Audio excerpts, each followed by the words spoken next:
et bienvenue à l'ESPCI Paris. Donc l'ESPCI, ça veut dire École supérieure de physique chimie industrielle de la ville de Paris. C'est une école d'ingénieurs, mais une école un peu particulière puisqu'elle est très axée recherche.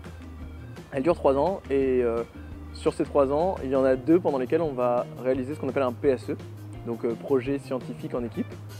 C'est un projet que l'on réalise en équipe de 3 par exemple, pendant lequel on va travailler sur un sujet en particulier, sur lequel on va réaliser une expérience et très souvent une théorie qui accompagne l'expérience.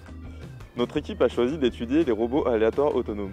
Sous ce nom barbare se cachent en fait de petits robots qui se déplacent de façon aléatoire et sans interaction entre eux. Notre projet part de travaux publiés par le MIT où des milliers de robots effectuent collectivement des tâches plus ou moins complexes. La première étape a été la fabrication des robots autonomes. Pour cela, on ajoute sur une structure en plastique un interrupteur, un transistor, une résistance, 2 piles, une photorésistance, un moteur vibrant et on monte le tout. Les robots ont été conçus de façon à ce qu'ils vivent proportionnellement à l'intensité lumineuse appliquée, le plus possible de façon linéaire. Ici, nous avons caractérisé expérimentalement la tension aux bornes d'un moteur vibrant en fonction de l'intensité lumineuse. Nous voyons que notre cahier des charges est quasiment rempli. Une fois les robots fabriqués, nous avons dû concevoir une plateforme pour les faire évoluer et ainsi pouvoir caractériser leurs mouvements. Cette plateforme permet d'appliquer le motif lumineux voulu sur les robots et en même temps de suivre leur trajectoire en temps réel. Une fois notre structure terminée, nous avons réalisé une expérience afin de montrer que notre robot avait bien un mouvement brownien. Mais qu'est-ce que c'est ? C'est un mouvement centré sur 0, dont la trajectoire n'est pas prévisible. C'est grâce à la rotation en continu de notre robot, ajoutée à une translation, que ce type de mouvement est possible. Le coefficient de diffusion caractérise la vitesse de déplacement d'une particule dans un milieu.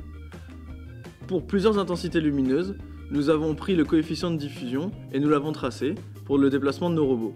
On retrouve bien une relation de proportionnalité.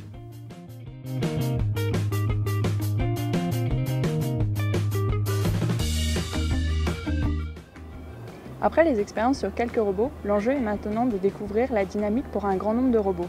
Grand nombre impliquant un traitement numérique. Pour cela, nous avons implémenté sur le logiciel Java l'évolution du déplacement d'une centaine de milliers de particules soumises à un environnement qui définit les amplitudes de vibration. Ici, le motif de fond est un gradient d'intensité. Le haut de la fenêtre est un 0 pour l'amplitude de vibration. On observe bien la montée des particules dans le sens opposé au gradient. On utilise ensuite une fonction triangulaire selon la hauteur. Les particules finissent par se piéger dans les zéros de la fonction vibration. Et enfin, 4 puits de potentiel nul. Nous avons appliqué des motifs type gradient en cosinus à nos robots et les résultats étaient encourageants. Depuis, nous avons eu l'opportunité de concevoir une nouvelle génération de robots, cette fois-ci numériques, avec plus de capteurs embarqués, qui vont nous permettre d'affiner nos mesures et d'établir une théorie de la remontée des gradients. Les travaux sur ces nouveaux robots ne font que commencer, mais s'avèrent déjà prometteurs.